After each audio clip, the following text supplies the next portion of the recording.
Good morning. Data एंट्रीमधून बाहेर पडल्यावर थोडा ब्रेक घेतला, पण डोक्यात चालूच होते की काहीतरी करायचे. मग विचार केला की आपण गारमेंट सेलिंग करूया. अराउंड 2009-10 मध्ये ऑनलाईन सेलिंग वगैरे नव्हतंच जनरली. सो मी थोडे ड्रेस मटेरियल घरी घेऊन आले आणि सोसायटीमध्येच दिवाळीला स्टॉल लावला. बरेचसे विकले सुद्धा गेले. नो प्रॉफिट नो लॉस झाला. पण मग पुढे काय, घरी घेऊन सेल करायचे म्हटले, पण बऱ्याच जणांना सांगितले सुद्धा, बट नो रिस्पॉन्स. मग काय, फॅमिली मेंबर्सना जबरदस्ती पकडून पकडून स्टॉक संपवला. परत हा बिझनेस सुद्धा मला ठप्प झाला. मग काय, परत थोडा ब्रेक घेऊ म्हटलं, काहीतरी नवीन विचार करू. आणि मग परत काहीतरी नवीन आयडिया मनात घोळू लागली आणि झाला माझ्या नवीन बिझनेसचा प्रारंभ. तो काय, मी ते तुमच्याबरोबर उद्याच्या भागात नक्की शेअर करेन.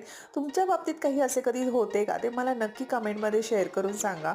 उद्याच्या ब्लॉगमध्ये मी नक्की तुमच्याबरोबर सगळ्या अजून गोष्टी शेअर करेन. तोपर्यंत प्लीज माझ्या चॅनलला सबस्क्राईब आणि लाईकसुद्धा करा आणि कमेंटमध्ये सुद्धा तुमच्या गोष्टी शेअर करा, म्हणजे मला सुद्धा कळेल. भेटूया उद्याच्या ब्लॉगमध्ये. बाय.